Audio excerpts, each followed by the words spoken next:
So at the start of the movie, we see a couple. The man's name is Hanif. He's traveling somewhere with his wife and 3 kids. In fact, Hanif was an orphan who was later adopted. However, the owner of the orphanage where Hanif spent his entire childhood is now seriously ill, and that's why they're heading toward the orphanage to check on him. Suddenly, while driving, they feel like something has hit their car. When they get out to check, they see a dead deer lying on the side of the road. They feel very sad, but they leave the place anyway. After they leave, we're shown that there's a little girl lying on the other side of the road. She's bleeding, and it's unclear whether she's alive or dead. Shortly after they arrive at the orphanage, when Hanif gets there, he sees many of his childhood friends who also grew up in the same orphanage and have come to check on the owner.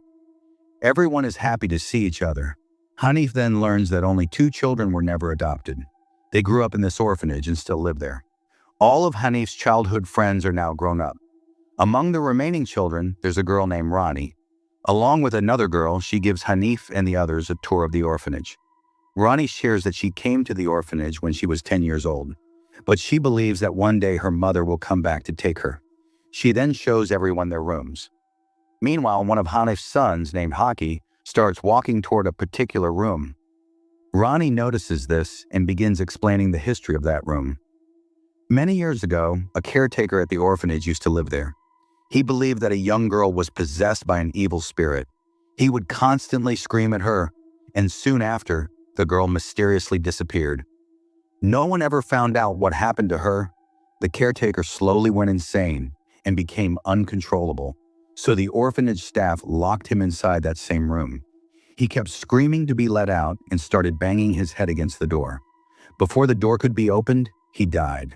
Since then, the door has remained locked. Haki gets extremely scared and immediately runs to his father. Hanif also shows him a picture of the caretaker, explaining that he had gone mad. Later, everyone sits down for dinner.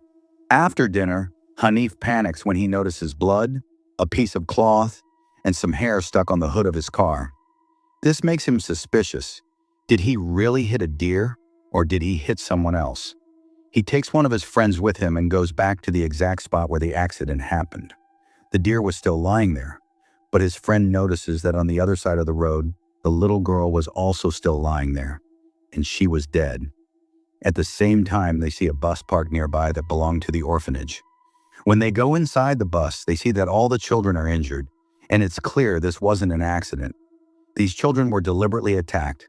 Seeing all this, they are completely shocked and try to call the police, but there's no network signal. Since the police station is very far from there, they decide to take the little girl with them back to the orphanage. After reaching the orphanage, one of their friends asks them where they're coming from at this hour. Hanif then explains the entire incident. The man tells Hanif and his companion that he will go to the spot himself to see what really happened. He heads there alone. When he reaches the bus and goes inside, he sees that the children weren't dead. Instead, they were standing facing the opposite direction. This terrifies him, and he tries to get off the bus. But before he can, the bus door suddenly closes. Then he feels as if someone outside the bus is wearing a black costume.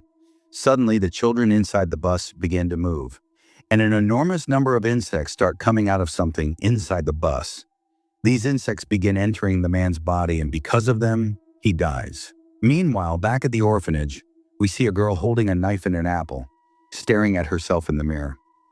In the mirror, she feels she looks very fat, so she starts cutting her own body. It seems like she's possessed, because no normal person could harm themselves like that. On the other side, we see another girl sleeping on her bed when some worms fall onto her. Within moments, they crawl inside her body, causing her intense pain. The husband of the girl who was cutting herself comes in and is horrified by what he sees. When the girl regains consciousness and sees her condition, she becomes terrified and faints again. Seeing his wife in this state, he quickly calls Hanif and his wife. Just then, the girl whose body was invaded by worms also arrives there.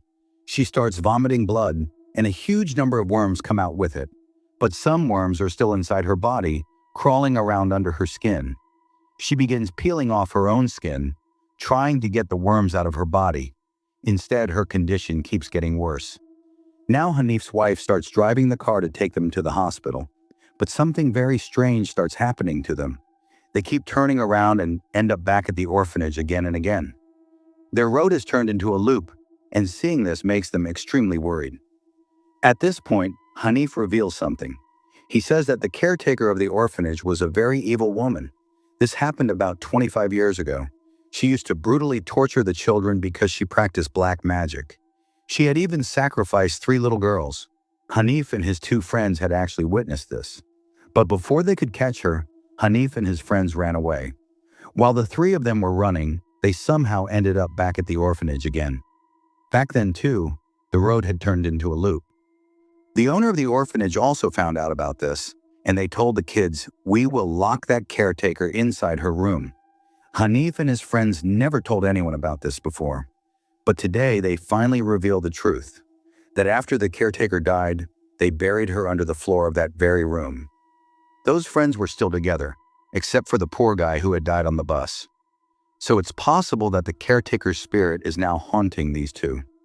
Meanwhile, back at the orphanage, we see Hasbi, who lives there. He is stitching his own lips shut with a stapler. A little later, we also see Hoki, who is playing a video on a video player. But above it, he sees someone's face, something absolutely terrifying. He runs to Hasbi, but Hasbi is completely out of control, so Hoki shoots him with a gun. However, it doesn't do much damage because the gun shoots rubber bullets. A short while later, Hanif and his wife arrive there as well. They start planning to leave this place as soon as possible with their children, but they are unable to find Hoki. Then Hanif's wife goes into the owner's room. She looks under his bed and finds a box filled with photographs, pictures of young girls. From what she sees, it becomes clear that this sick owner lying there was not a good man at all. He used to kill and abuse those little girls. The caretaker, whom we had been thinking was evil all this time, was actually a very good woman. She wanted to save those little girls from the owner. But the owner didn't want his secret to come out, so he teamed up with the children and made up a story that the caretaker was evil and possessed.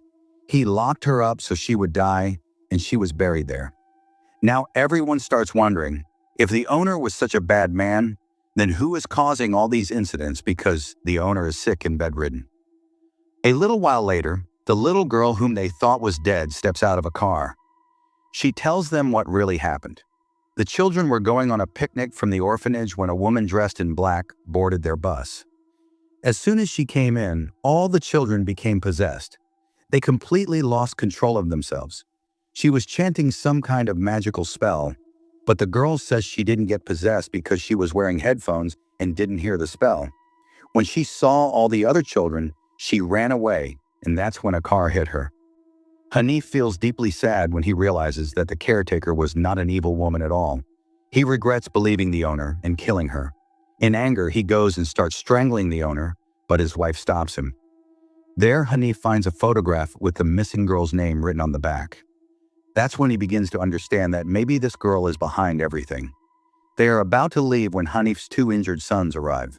As they step outside, the woman dressed in black appears in front of them. It's her, the same little girl who went missing years ago. Now the woman starts using black magic to strangle Hanif. She also possesses Nadia and is about to kill her. But just then, Ronnie comes from behind and hits her, stopping her. Ronnie was actually the daughter of the woman dressed in black. That's when she starts using her magic to hurt everyone.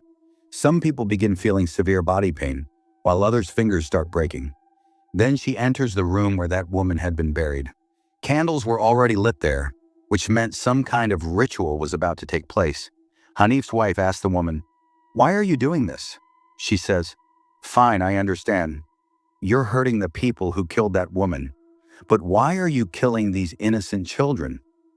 The girl replies that it was better this way. If they had stayed in the orphanage, they would have been abused too. She says it's a good thing she killed them. Then the woman tells Hanif's wife that her husband was also involved in all of this. She says, "If you kill your husband, I'll let you leave this place with your children." But Hanif's wife can't bring herself to do it. Just then, Hanif's young son stabs the woman. In an instant, Hanif's wife slashes her throat, completely separating her head from her body. But the woman reconnects her head and comes back to attack them again. That's when Hanif's wife throws the ritual candle at her. That candle was the only thing that could kill her because it was filled with immense power. As a result, the woman is finally killed for real. With her death, the black magic ends, and all the possessed people return to normal. Everyone comes out of the room, but they don't save the owner, because it's finally time for him to be punished for his sins. A few days later, we see Hanif's wife dropping her kids off at school. Suddenly, outside the car, the shadow of the same girl they killed a few days earlier appears. When she steps out and looks around, the girl is nowhere to be seen. And with that, the movie comes to an end. Let me know your thoughts. Also, subscribe to this channel for more stories like this.